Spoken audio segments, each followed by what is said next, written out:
안녕하세요. 세상을 바꾸는 작지만 강한 흐름 채널 M&L의 밸류 크리에이터 김장길입니다. 오늘은 뜬금 인포 코너로 여러분께 인사를 드리게 되었습니다. 오늘 말씀드릴 주제는 멘토링, 컨설팅, 코칭, 그리고 또 뭐가 있더라 라고 하는 내용입니다. 아마 여러분께서 이제 창업을 준비하다 보면은 가장 많이 이제 이용을 하시게 되는 게 그 창업 지원 기관들, 다양한 뭐 학교나 아니면은 뭐 창조경제혁신센터나 아니면 기타 지자체 여러 이제 기관들 혹은 이제 사설 기관들을 통한 여러 가지 이제 상담 서비스를 이용하게 되는데요. 어떤 데서는 그 상담 서비스를 멘토링이라는 이름을 쓰기도 하고, 어떤 데서는 컨설팅이라는 이름을 쓰기도 하고, 뭐 어떤 데서는 뭐 코칭이나 뭐 튜터링이나 뭐 티칭, 뭐 트레이닝, 굉장히 다양한 이제 이름을 쓰게 돼 있거든요. 이제 그러다 보니까 도대체 이 이름들이 달라짐에 따라서 뭐가 달라지는지에 대해서 되게 궁금해 하시는 분들이 많더라고요. 일단 결론부터 말씀을 드리면은 지금 말씀드리는 멘토링이나 컨설팅이나 코칭, 튜터링 이런 단어들은요. 여러분들의 입장에서는 크게 달라지는 부분들은 없어요. 즉 뭐냐면은 결국에는 여러분들은 어느 쪽이 됐건 상담 서비스를 이용하는 겁니다. 그리고 뭐 그러면은 어느 경우에 멘토링을 하고 어느 경우에 컨설팅을 신청해야 되냐 그러면은 사실 그 경계도 되게 애매모호하게 잡혀 있어요. 그래서 여러분이 예를 들어서 지재권에 대한 지식재산권에 대한 어떤 궁금증이 있고 상담을 받고 싶다라고 얘기를 하게 된다 그러면 기본적인 지식이야 본인이 쌓아가는 게 좋긴 하지만은 뭐 기본적으로 멘토링을 하시건 컨설팅을 하시건 코칭을 하시건 사실은 필요로 하는 상담은 거의 대부분 받을 수가 있게 된다는 거죠. 그러면 그냥 상담이라고 하면 되지 왜 이렇게 복잡한 용어들을 이렇게 집어넣냐라고 하면은 사실 이 부분에 대해서는 되게 현실적인 좀 이유들이 있는데요. 뭐 아시는 분은 아시겠지만 결국에는 이제 정부 지원 사업이나 지자체 자금으로 어떤 그 뭐냐 프로그램들을 활성화를 하다 보면은 계속 똑같은 프로그램들이 나오게 되는 것 자체가 그렇게 바람직하진 않아요. 그러니까 이런 얘기가 나오는 거죠. 우리가 창업 지원을 하기 위해서 이런 프로그램들을 열었고 이 안에서 멘토링을 하겠다라고 하면은 그러면은 옆에 있는 다른 대학에서 하고 있는 멘토링하고 뭐가 다르냐? 그러면 실상적으로 상담이라는 측면에서 달라질 게 없거든요. 근데 이제 그런 것들에 대해서 뭔가 좀 당위성을 획득해야 되니까 멘토링이라는 말을 못 쓰고 뭐 코칭을 쓰고 튜토링을 쓰고 이렇게 되는 거죠. 이게 되게 본격화되기 시작한 게 그 예비 창업 패키지에서 전담 멘토제를 도입을 하면서 한 달에 두 번씩 이제 멘토를 만나게 되잖아요. 그러면서 그쪽에 멘토링을 집어넣게 되면서 실제로 굉장히 많은 변화가 일어났는데 거의 대다수의 정부 지원 사업 쪽에서 창업 지원 관련된 쪽에서 멘토링에 대한 그 프로그램들이 상당수 빠졌어요. 실제로 초기 창업 패키지 같은 경우도 올해부터는 멘토링에 대한 예산이 아예 책정이 안 됐어요. 그래서 지금 우리 학교에서도 멘토링을 운영하고 있는데 저 있는 쪽 같은 경우에는 그냥 그 자체 자금으로, 그러니까 자체 자금도 아니죠. 사실 그냥 제 업무의 일환으로 그냥 운영을 하고 있고, 그 다음에 이제 전문가 컨설팅이 필요하게 되는, 즉 이제 전담 인력이 아닌 이제 다른 경우 같은 경우에는 저희가 이제 그 학내에 있는 다른 이제 기관의 그런 자체 예산을 가지고 운영을 하고 있죠. 이제 그러다 보니까 당연히 그 대상이 이제 학내 구성원으로밖에 이제 한정될 수밖에 없는 상황이 되는 거고요. 왜냐하면 이제 학내에 쓰라고 있는 돈인데 그걸 외부로 풀 수는 없으니까요. 또 이제 반대로 얘기를 하면은 이제 다른 이제 외부에 지원하는 그런 자금들도 이제 학교 안에서 조금 운영을 하고 있는 그런 부분들이 있기는 한데 아무래도 좀 그런 요소들이 많이 생겼어요. 그래서 공식적으로는 제가 멘토링이건 컨설팅이건 지금 학외 구성원을 대상으로 해서 진행되는 거는 거의 없다라고 보면 되고요. 또 그렇다고 뭐 개인적으로 그걸 돈 받고 할 수는 없기 때문에 뭐 거의 안 한다라고 보시면 됩니다. 또 사실 그렇게 하기엔 너무 바쁘기도 하고요. 근데 이제 문제는 자 그러면 뭐 여기서도 멘토링 저기서도 멘토링이라고 하면은 그러면은 이거를 왜 자꾸 이렇게 일원화를 시켜가지고 이쪽에서 하게 하고 이쪽에서 못하게 하냐. 특별히 문제될 건 없어요. 어차피 같은 프로그램이다 그러면은 한쪽 기관에서 전담해서 하는 게 훨씬 더 보기도 좋고 시스테매틱하게 보이긴 하거든요. 문제는 얼마나 잘하느냐의 문제죠. 그럼 과연 이제 지금 현재 하고 있는 여러 가지 창업기관에서 하고 있는 멘토링이나 컨설팅이 얼마나 잘 되고 있느냐. 모르겠어요. 제가 다른 기관들에 가서 그런 프로그램들을 실제로 운영해 본 적도 없고, 어쩌다 한번 요청이 들어와서 제가 그냥 일회성으로 가서 그런 이제 멘토링 데이나 이런 데 참석하는 경우는 있긴 하지만은, 통상적으로 저희 제자들이 그런 외부의 이제 멘토링 프로그램을 받았을 때 만족도를 따져보라 그러면은 그렇게 높지는 않더라고요. 그러니까 결국에는 돌고 돌아서 이제 그 우리 쪽으로 오게 되는 그런 경우가 되게 많고요. 실제로도 그런 경우 있어요. 뭐 예비 창업 패키지 같은 데서 이제 멘토를 누굴 선정하면 되냐. 그럼 한 1200명 정도 되는 풀에서 선정을 해야 되는데 대체로 보면은 한 7, 80% 정도는 그냥 크게 나쁘지 않았다. 그 중에서 한 2, 30% 정도는 되게 만족스러웠고, 나머지 한 5, 60%는 그냥 뭐 주는 거 없고 받는 거 없고 그냥 뭐 나쁘지 않았다 정도고, 한 2, 30%는 왜 하는지 모르겠다도 있었고, 한 5% 미만은 정말 더럽게 걸리는 경우도 있고. 근데 뭐 제가 그거를 뭐 비판하려고 지금 이거를 여는 거는 아니고요. 뭐 결국 그런 일들이 있어서 보통 이제 저희 같은 경우에는 뭐 밖에서 하는 멘토링은 알아서 받든지 말든지 하고 제대로 된 멘토링은 우리가 자체적으로 해줄게. 좀 이런 컨셉이 있거든요. 근데 뭐 물론 이제 좋은 멘토들도 되게 많지만은 사실은 이 멘토링과 컨설팅을 어떻게 받아야 되느냐에 대한 것도 좀 구분을 해야 되는 거예요. 그래서 오늘은 뭐 코칭이나 이런 것들은 그냥 말만 들기니까 제가 따로 다루진 않고요. 멘토링과 컨설팅이라고 하는 요소에 대해서 지금 창업 시장에서 여러분이 어떻게 받아들이고 어떻게 이용을 해야 되는지에 대해서 좀 말씀을 드리려고 하는데요. 일단은 말씀드렸듯이 멘토링과 컨설팅이라고 하는 것 자체가 지금은 완전히 그 동일한 선상에서 취급이 되고 있기 때문에 여러분이 어느 쪽을 이용하셔도 똑같은 서비스를 받을 수는 있어요. 그렇지만은 기본적으로 멘토하고 컨설턴트는 완전히 다른 존재예요. 조금 더 정확하게 얘기하면 여러분이 만약에 지식재산권이나 이런 거에 대한 상담이 필요해서 어떤 기관에다가 상담을 요청하잖아요. 그럼 보통 멘토링 서비스로 연결을 해서 변리사하고 1시간 정도의 상담을 잡아주는데 그거는 엄밀하게 얘기하면 멘토링이 아닙니다. 컨설팅이에요. 왜냐하면은 이 멘토라고 하는 부분에 대해서 여러분이 좀 정의를 새롭게 해야 되는데 원래 이 멘토라고 하는 말이 처음 나왔던 게 우리나라 같은 경우에는 20년 전인가 제가 어떤 책에서 한번 봤었어요. 그때 그 멘토라고 하는 건 여러분한테 어떤 솔루션을 제공하는 게 아니고 여러분이 인생을 살아가는 과정에 있어서 여러 가지 이제 어려움을 겪잖아요. 우리가 그런 어려움을 겪는 과정에서 조금이라도 이제 어떤 나보다 먼저 인생을 더 살아보고 좀 더 그 분야에 많은 지식을 갖고 있는 누군가에게 그 좀 해안을 얻는 거예요. 근데 그 해안이라고 하는 게 이 경우에 이렇게 하면 답이야 이게 아니고 아 이런 경우에는 이렇게 받아들이는 것보단 이렇게 인생 좀 어떤 관점을 바꿔서 받아들이고 거기에 대해서 나만의 시야로 어떤 선택을 하는 것이 좋다 이런 어떤 지침을 내려주고 거기에 대해서 내가 방향성을 설정해서 나만의 길을 걸어갈 수 있도록 이렇게 좀 다듬어주는 그런 역할이 사실은 멘토가 하는 역할이거든요. 그래서 원래는 창업의 멘토라고 하는 것도 같은 개념인 거예요. 그냥 일회성으로 이 사업 계획서 봐주세요. 이거는 컨설팅이고요. 그거보다는 제가 지금 이런 사업 계획서로 이렇게 사업을 진행하려고 하는데 여기에 대해서 어떻게 생각을 하시나요? 라고 했을 때, 아, 지금 상황에서 봤을 때 이 사업은 사업 계획서가 문제가 아니고 전반적인 과정을 봤을 때 요 시점마다 어떤 문제들이 발생을 한다. 그런데 그때그때 어떤 요소들이 발생할 수는 없기 때문에 이런 마음의 준비를 하고 그런 과정에서 준비를 해나가면서 그때그때 이제 좀 정기적으로 만나서 얘기를 해보자라고 해서 진짜 뭐 한 달에 한 번씩 정기적으로 만나서 밥이나 그냥 먹으면서 뭐 어떤 일이 있었대더라. 그랬을 때 뭐 기분이 나빴대더라 그러면은 그런 것들을 어떻게 이제 받아들이면 되는지 이런 것들을 조금 더 먼저 인생을 살아보거나 그쪽 분야의 경험이 있는 사람이 이렇게 좀 조언을 해주는 방식으로 하는 게 원래 멘토링에서 하는 역할인 거예요. 그렇기 때문에 원래 여러분이 뭐 사업 계획서를 갖고 와가지고 사업을 평가를 받는데 거기에 대해서 뭐 이거는 이렇게 하면 안 된다. 이 사업은 이렇게 하면 망한다. 이건 하지 마라. 이거는 그 아이템의 평가를 하는 거는 그거는 멘토링에서 하는 역할은 아니에요. 사실은 컨설팅 쪽에 가깝고 저도 실제로 이제 요청이 들어왔을 경우에 처음 그냥 상담을 오는 친구들한테는 아이템에 대한 평가를 하진 않거든요. 아예 정말 도덕적으로 잘못됐거나 극단적으로 잘못되는 경우에는 좀 이제 제자들이니까 따끔한 소리를 하지만은 일반적으로는 아이템에 대한 평가를 하기 전에 그 친구들이 앞으로 이제 겪을 상황에 대해서 좀 많이 얘기를 해주면서 좀 스스로 고민을 해서 뭔가를 좀 풀어내길 바라죠. 그래서 보통 학내에서 하는 제가 하는 멘토링 같은 경우에는 일회성으로 끝나는 경우는 없고요. 정말로 우리 멘토링 프로그램 잘 쓰는 애들은 2주에 한 번, 3주에 한 번씩 찾아와요. 아무 이슈가 없어도 찾아와요. 그리고 그냥 뭐, 아, 이번 주는 그냥 시험 공부하느라고 바빴어요. 그럼 그냥 좋은 거예요, 그걸로. 사업에 무슨 진척이 없어도 되는 거예요.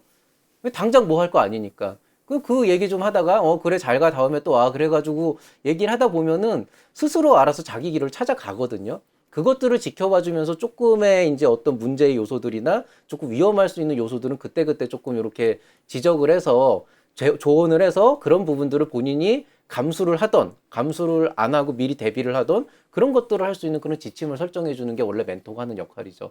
그렇기 때문에 여러분이 만약에 멘토를 만나서 제대로 된 멘토링을 받는다 그러면 이런 전반적인 프로세스에 대해서 계속 애정을 갖고 지켜줄 수 있는 그런 멘토를 만나야 되는데 안타깝게도 지금 정부 지원 사업에서 하는 그런 예산들은 그냥 그럼 몇 회 보고, 뭐 몇 번 보고, 뭐 그 안에서 뭐가 되고 이런 식이기 때문에 보통은 멘토링이라기보다는 교육 쪽에 좀 가깝기는 하죠. 그리고 이런 식으로 제가 말한 대로 멘토링을 하게 되면은 실제로 그 성과가 보통 1년에서 2년 정도 걸리고 사실은 그게 멘토링에 의한 결과인지 아니면 스스로가 잘해서 한 건지 아니면 운이 좋아서인지 뭐 투자를 잘 받아서인지 그런 기준이 안 나오게 되니까 사실은 성과 지표를 따지기도 어려워져요.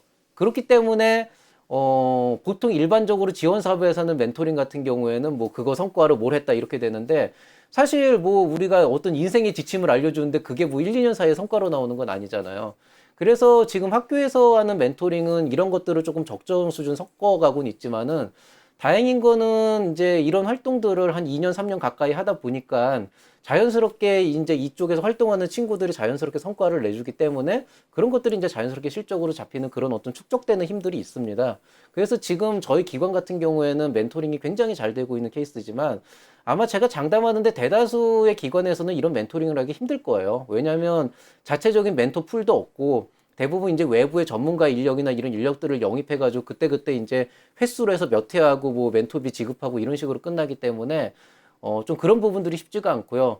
저 같은 경우도 이제 외부 기관에서 그런 연락이 오게 되면은 가끔 가다 그 팀들에 대해서 멘토를 맡기는 하는데 그 친구들은 프로그램이 끝난 다음에도 저랑 계속 연락을 해요. 왜냐면은 저는 인연을 되게 중요하게 여기기 때문에 어떤 식으로든 그렇게 맺어졌다 그러면은 그 친구들이 스스로 자기네들이 떨어져 나가서 본인들이 뭘 하겠다라고 그렇게 나가지 않는 이상은 지속적으로 연락을 하면서 그때그때 필요한 일이 있으면은 그 필요한 조언들을 해줍니다. 사실은 그런 식으로 이루어져야 되는데 아마 대다수의 멘토들은 이렇게 하지는 않을 거예요. 예를 들어서 투자자들 같은 경우에는 지속적으로 계속 만나다 보면은 이 팀이 어느 정도 성장했을 때 투자를 할 수 있는 준비가 되면은 또 투자를 해서 이제 뭔가 좀 더 공동의 이해관계를 가져갈 수가 있으니까 그런 식으로 지속을 하는 사람들도 있는데 근데 그런 사람들은 결국에는 그 멘토링의 목적이 최종적으로 어떤 그 투자로 이어질 수 있게끔 하는 그런 가치를 만들 수 있는 기업으로 가져가는 게 목적이기 때문에 대다수의 기업에 대해서도 그렇게 하는 것 같지는 않더라고요. 그래서 이런 부분들은 좀 현재의 멘토링 시스템에 대해서 제가 안타까운 생각을 하고 있는 건데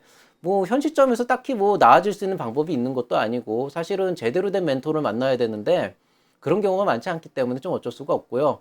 오히려 여러분이 지금 받고 있는 것들은 이런 정기적인 상담보다는 정해진 기간과 횟수 범위에서 전문가를 만나서 이제 상담을 받는 거죠. 예를 들어서 뭐 사업 계획서를 다듬고 싶다 그러면 뭐 일회성 상담으로 그냥 딱 필요한 부분들만 짚어가지고 이제 조언을 받는 경우도 있고 아니면 뭐 필요한 경우에 어떤 프로그램 안에서 2회나 3회 정도의 어떤 상담을 받은 다음에 그 컨설팅이 끝난 시점에 뭐 제대로 된 IR 자료가 하나 나온다든지 발표 자료가 나온다든지 이런 것들이죠. 멘토링이라고 하는데 그건 사실 컨설팅이에요. 그리고 보통은 근데 컨설팅이란 말을 잘 안 써요. 왜냐면은 희한하게 국내 같은 경우에는 이 컨설팅 같은 경우는 좀 비용하고 연결이 되어 있는 경우가 많아서 보통 유료 서비스로 이해하시는 경우가 많거든요.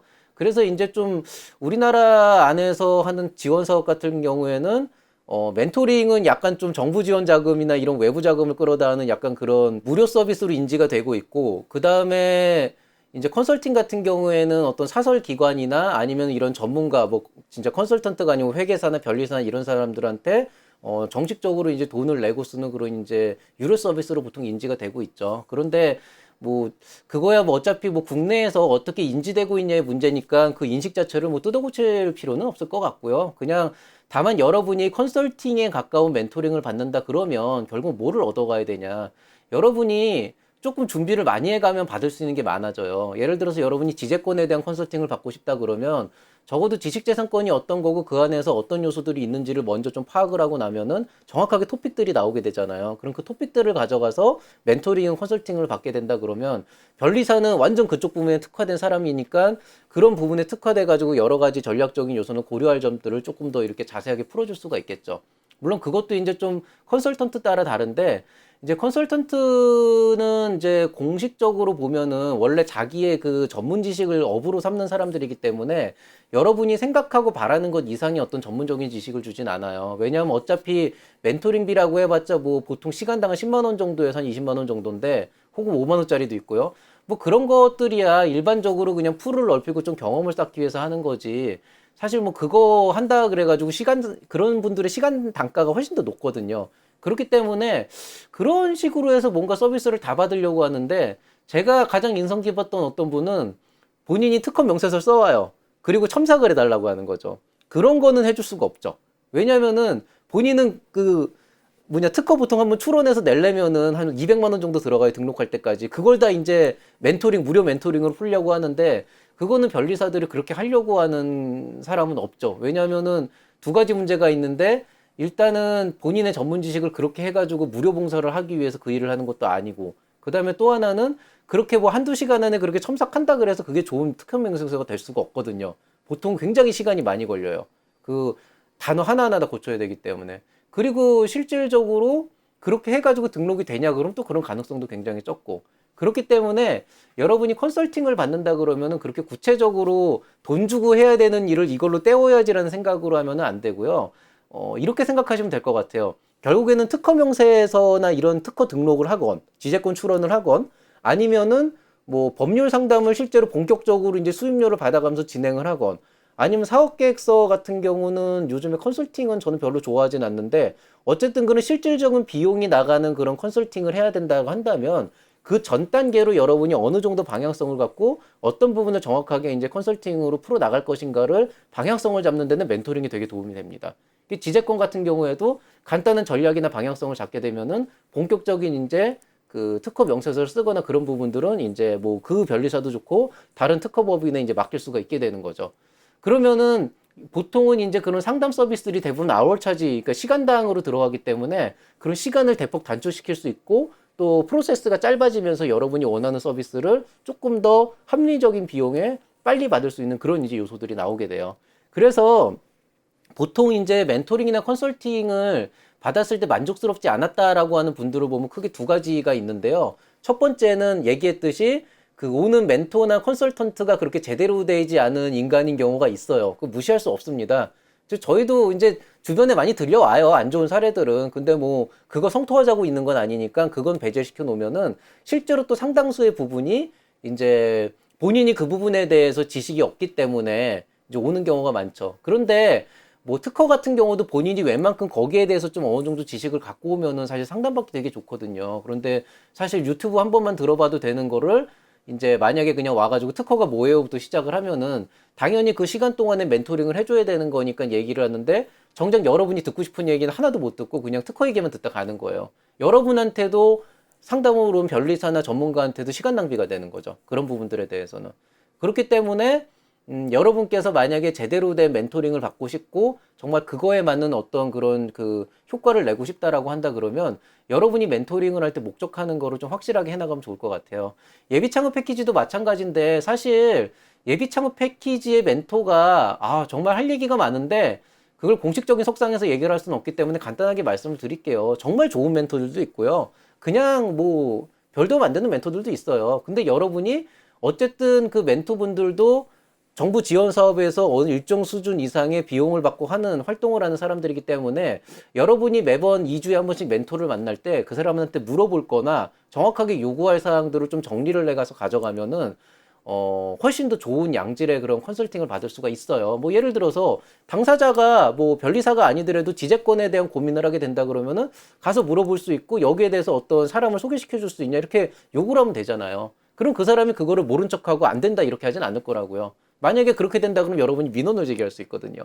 그러니까 이런 식으로 좀 현명하게 여러분 스스로가 뭔가 좀 좋은 인지 결과를 끌어낼 수 있도록 좀 준비를 많이 해가시면은 기존에 있는 멘토들한테도 굉장히 좋은 내용들을 끌어낼 수 있을 거라고 생각을 합니다. 그리고 이제 혹시라도 이제 여러분이 뭐 예비 창업 패키지나 이런 데서 이제 멘토를 하다 보는데 가끔 가다가 상당히 낮은 확률로 한 3% 미만, 5%도 아니고 3% 미만으로 정말 정말 이상한 사람이 걸리는 경우가 있어요. 그냥 이제 뭐 그동안에 한 거 이렇게 가져가면은 그거 보고 계속 뭐 시비만 걸고 마치 보고받고 뭐 이렇게 결제해 주듯이 막 그런 사람들 있거든요. 그런 사람들은 당당하게 민원 제기하고 바꾸세요. 그거 잘못된 거 아닙니다. 왜냐하면은 여러분이 계속 그런 부분에 대해서 이의 제기를 해줘야 이 멘토링 시장도 좀 변화가 돼요. 근데 그런 변화가 좀 일어나야 조금 더 이제 그 이쪽도 좀 물갈이가 되고 뭔가 좀 제대로 된 멘토가 들어오고 해서 멘토링 문화가 자리를 잡는데, 보통 보면은 이제 그때 그 당시에는 크게 이의 제기를 안 했다가 나중에 뭐 별로였더라 이런 식으로 이제 얘기를 하다 보니까 이제 이쪽 시장도 그렇게 변하진 않더라고요.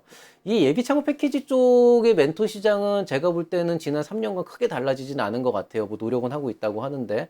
마찬가지로 이제 학내에 있는 멘토링 서비스도 굉장히 많이 좀 변화를 하려고 노력은 하고 있는데, 지금 우리 기관 같은 경우에는 오히려 초기 창업 패키지에서 멘토링이 빠지고 그냥 우리가 선택과 집중으로 할 수 있는 친구들한테만 해주자라는 쪽으로 가게 되니까 훨씬 더 체계적이고 좋은 그런 이제 시간을 가질 수가 있게 되더라고요. 자, 어쨌든 오늘 말씀드릴 내용은 이 멘토링과 컨설팅에 대한 내용에 대해서 여러분이 어떻게 이제 접근을 하면 좋을까라고 하는 거고요. 마지막으로 한 가지 말씀을 드리자면은, 멘토가 됐건 컨설턴트가 됐건 그 사람들이 제시하는 거는 하나의 대안이고 방법이기 때문에 결국 최종적으로 선택을 하고 결과에 대한 책임을 지는 건 대표자 본인입니다. 즉, 제가 여러분한테 이런 방향을 제시했다고 해도 그거는 하나의 옵션으로 생각을 하셔야지, 그 교수님이 이랬어 라고 해가지고 그렇게 그냥 덜컥 결론을 내리고 그쪽으로 막 올인을 했다가 결과가 이상하게 꼬여버리면은 그거는 사실 책임을 제가 지는 게 아니고 여러분이 지는 거거든요. 사실 저는 그래서 책임질 만한 상담이나 결론을 내려주진 않아요. 그냥 지금 정도의 상황에서 이제 이런 부분들을 하나 한번 해볼 만한 가치가 있겠다 그러면은 그쪽으로 얘기를 하던가, 아니면은 정말 아예 심각한 상황 같은 경우에는 좀 지침을 몇 개 내려드리기는 하는데, 중요한 거는 그렇게 나와 있는 여러 가지 상황들이 결국 여러분이 선택과 집중을 해야 된다라는 거는 베스트 솔루션이 없다는 거잖아요. 베스트 솔루션이 없다라고 하는 거는 어떤 선택을 해도 여러분이 기회비용을 지급을 해야 되고 반대급부가 항상 있다는 거거든요. 어떤 부분을 감당할 수 있고 어떤 부분을 취할 수 있을 것인지에 대해서는 스스로의 신념과 통찰을 통해서 올바른 선택을 하는 것이 중요하다. 이 얘기를 마지막으로 오늘 뜬금 인포에 대한 내용은 마무리하도록 하겠습니다. 모두들 늦은 밤까지 수고 많이 하셨고요. 오늘도 편안한 밤 보내시기 바랍니다. 이상 채널 M&L의 김장길이었습니다. 감사합니다.